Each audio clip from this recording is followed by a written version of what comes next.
Did you ever wonder what's going on inside the mind of a real killer? One of Satan's greatest soldiers was King Von.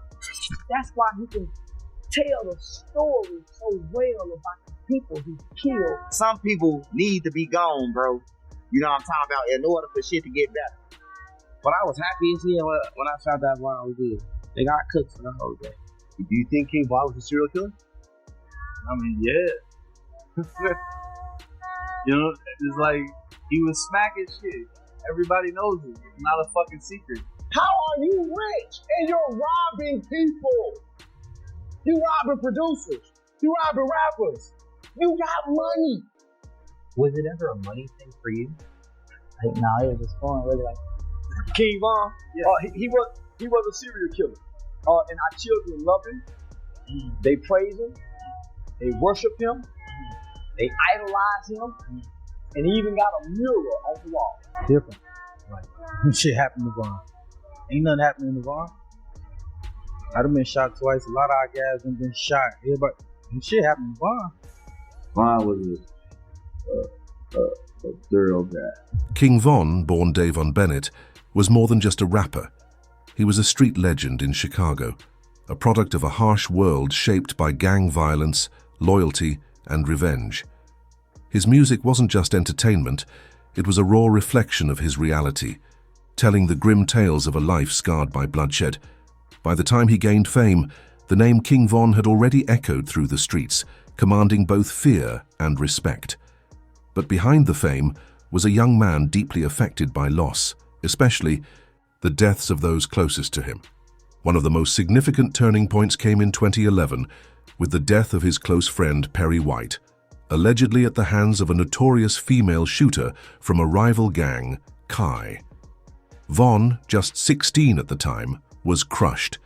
That pain would soon transform into a burning desire for revenge, setting him on a dark path. Just a year later, on October 13, 2012, P5, a member of the rival STL-EBT gang, was shot and killed. While the details remain unclear, street rumors and reports point to Von as the shooter, marking the beginning of a violent chapter that would forever define his life. King Von killed 7 people.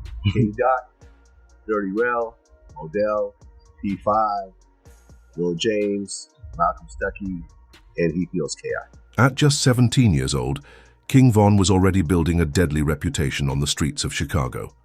One night, while alone, he encountered P5 and his friend, members of the rival STL-EBT gang, and opened fire without hesitation, marking what many believe was his first killing. But Von's violent path didn't stop there. On that same day, October 13, 2012, another rival, Modell, also from STL-EBT, was gunned down. Von is widely believed to have been responsible, shooting Modell multiple times in the chest and leaving him dead at the scene. This act sent shockwaves through the community, solidifying Von's reputation as a cold and calculated killer. His third alleged victim was Lil Mark, a member of the 051 Young Money gang, who was shot and killed in broad daylight at a bus stop on March 28, 2014. Though just 16 at the time, Von was already making it clear that he feared no one. Lil Mark's death was seen as a chilling message to his crew, proving that even public spaces offered no safety. Perhaps the most infamous killing tied to Von was that of Kira Barnes, known as Key, a feared female assassin allegedly responsible for the murder of Von's close friend O.D. Perry. On April 11, 2014, Kai was shot multiple times and killed in broad daylight. Rumors quickly spread that Von had orchestrated the hit, finally avenging O.D.'s death and cementing his status as one of Chicago's most feared figures. But not all of Von's alleged crimes involved gang rivals. In May 2014, he was implicated in the murder of Malcolm Stuckey, a 19-year-old with no gang affiliations. The shooting, which left Stuckey dead, resulted in Von's arrest and a 3.5-year stint in jail. Although he was eventually acquitted, due to lack of evidence, the incident added yet another layer to his already notorious legacy. In 2012, everybody can hang with Von. Like, if you was hanging with Von, you had to accept everything that came with Von. You had to accept that you was going to be in shooting. You accept that it was going to be that, and you had to be with Von. Like, real soldier, like every day, just battlefield day. I might slip up tomorrow and be on some super goddamn it. I want to look nice. I want to goddamn it book with these girls and all that. Always on a different kind of level. He was always mentality busted. King Von's list of alleged murders didn't stop with the most well-known cases. Many believe he had far more bodies to his name. The streets of Chicago buzzed with whispers about his involvement in additional killings, but turning those street rumors into courtroom convictions proved nearly impossible. Despite the violence and chaos that surrounded his life, Von's rap career began to flourish. His music, gritty and unapologetically real, reflected the brutal reality he came from. Tracks like Crazy Story offered listeners a raw glimpse into his world, one of crime, survival, and the code of the streets. But Von's rise was cut short on November 6, 2020, when he was shot and killed outside a nightclub in Atlanta. His death marked the sudden end of a turbulent era, yet his influence continues to linger, not only in the music industry, but also in the streets he once ruled. To some, King Von is remembered as a street legend. To others, he stands as a grim reminder of the consequences of a life steeped in violence. Von had so much love for people, like, that he just showed everybody love too. You feel me? Like, he was a demon though, you feel me? But he showed so much love, you feel me? And love he probably didn't even have to show a lot of people, you feel me? He fought for me. Yeah. Oh, bro, he fought for me, bro.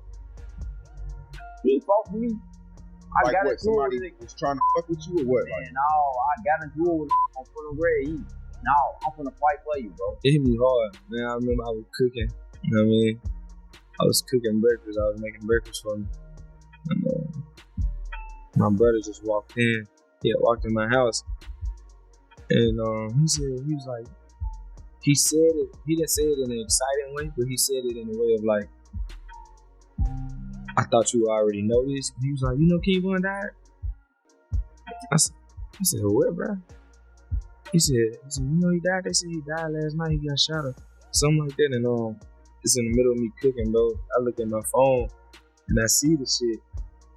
And I used to wake up and not touch my phone for like 2 hours or 3 hours just to keep a type of peace and start my day right.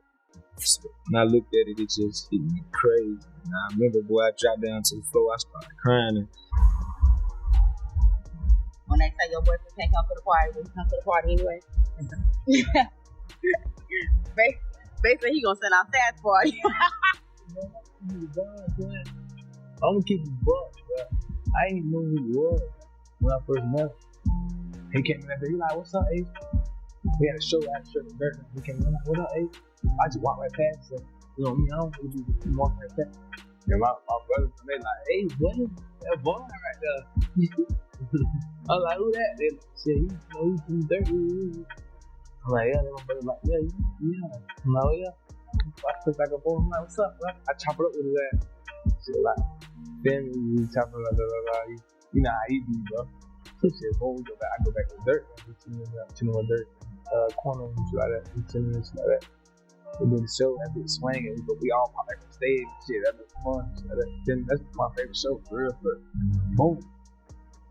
And after that shit, we just hit each other. Yeah, he was on the ankle monitor. Come to his house. So I go to his house in the and shit. And like I said, I don't even feel me. So when I go through that, I go to the shit. Well, I'm over there. It's the whole thing.